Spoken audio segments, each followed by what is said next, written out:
Bismillahirrahmanirrahim. Assalamualaikum warahmatullahi wabarakatuh. Jumpa lagi dengan mata kuliah Statistika Industri. Pada topik 5 kali ini Bu Intan akan membahas mengenai analisis korelasi. Mengetahui tentang analisis korelasi dihadapkan pada suatu pengujian sehingga adanya hubungan antara variabel. Ada 3 macam hubungan di sini: simetris, sebab akibat, dan interaktif. Apabila hubungan itu simetris, biasanya seiring sejalan, ditandai dengan garis lurus.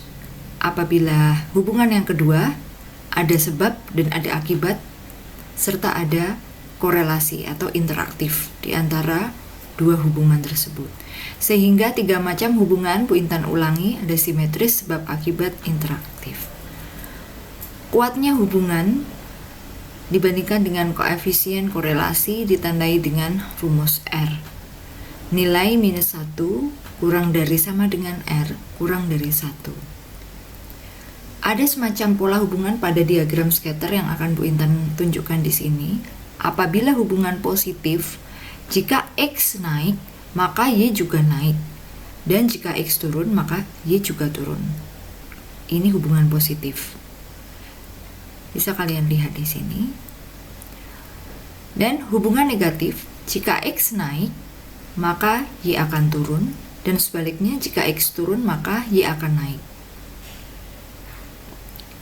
Diagram scatter yang ketiga menunjukkan tidak ada hubungan antara X dan Y.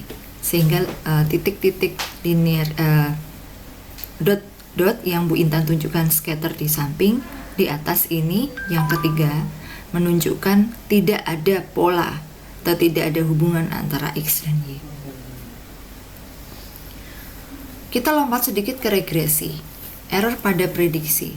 Apabila kalian lihat di sini ada semacam garis. Garis intercept ini menunjukkan juga adanya scatter titik-titik data pada X dan Y, dan apabila ditarik garis slope ini menunjukkan slope-nya, terus biru ini merupakan garis regresi. Nah, apabila ada di antara garis regresi dan juga garis slope di sini, apabila ada titik error pada prediksi ditandai dengan garis hijau. Nah, terus kita temukan intercept antara X dengan Y, ditemukan intercept. Interpretasi nilai R.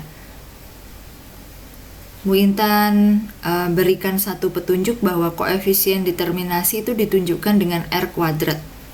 Ini koefisien penentu, artinya kuatnya hubungan variabel Y itu ditentukan oleh variabel X sebesar R kuadrat. Interval nilai R 0 kurang dari sama dengan R kurang dari 0,2 itu memiliki tingkat hubungan yang sangat rendah. 0,2 kurang dari sama dengan R kurang dari 0,4 memiliki tingkat hubungan yang rendah. Apabila 0,4 kurang dari sama dengan R kurang dari 0,6, hubungan sedang. 0,6 kurang dari sama dengan R kurang dari 0,8, tingkat hubungan kuat. Dan 0,8 kurang dari sama dengan R kurang dari sama dengan 1, itu memiliki tingkat hubungan yang sangat kuat. Jika kalian amati koefisien determinasi atau R kuadrat itu apa sih Bu Intan? R kuadrat itu merupakan variabilitas variabel yang bergantung yang diakibatkan oleh variabel bebas X. Nilainya antara 0 sampai dengan 1. R kuadrat itu ditunjukkan dengan angka 0, artinya prediktor atau X, sehingga tidak bisa mempengaruhi variabilitas Y. R kuadrat itu 1, artinya variabilitas Y seluruhnya diakibatkan oleh prediktor X. Pedoman memilih teknik korelasi. Untuk tingkat pengukuran data, kita ambil teknik korelasi. Apabila untuk menentukan nominal, kita gunakanlah koefisien kontingensi. Jika ingin mengetahui ordinal, menggunakan dua, yaitu Spearman rank dan Kendall tau. Interval atau rasio bisa ditentukan dengan tiga, yaitu product moment, korelasi parsial, dan korelasi ganda. Untuk bagian 1 parametrik, korelasi produk atau momen mencari hubungan antara X dan Y. Rumusnya atau Rxy sama dengan N jumlah XY dikurangi dengan elemen jumlah X dan jumlah Y, dikurangi akar dari N jumlah X kuadrat min jumlah X kuadrat, kemudian dikalikan N jumlah Y kuadrat minus jumlah Y kuadrat. Dari sini sudah diketahui untuk menentukan Rxy atau mencari hubungan antara variabel X dan variabel Y. Apabila nanti ada contoh, silakan mencari jawaban sehingga kalian digunakan untuk latihan.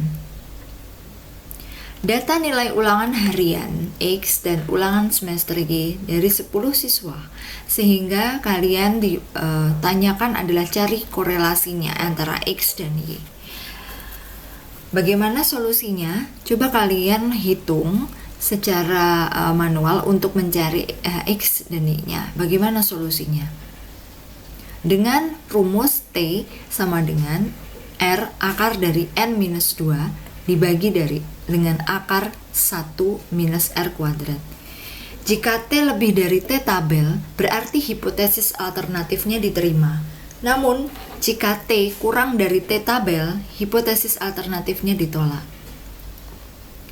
Kita bahas mengenai korelasi ganda. Apa itu korelasi ganda? Korelasi ganda adalah angka yang menggambarkan arah dan kuatnya hubungan antara dua atau lebih variabel secara bersama-sama dengan variabel lainnya. Korelasi ganda dua variabel independen dengan satu variabel dependen. Nah, jika kalian lihat, R adalah korelasi X1 dan X2 dengan Y, tetapi R tidak sama dengan R1 ditambah R2.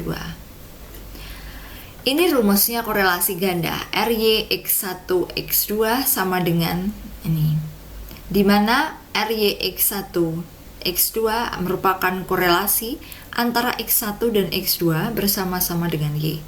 Kalau RY X1 korelasi produk momen Y dengan X1, sedangkan RY X kuadrat atau X2 korelasi produk momen Y dengan X2.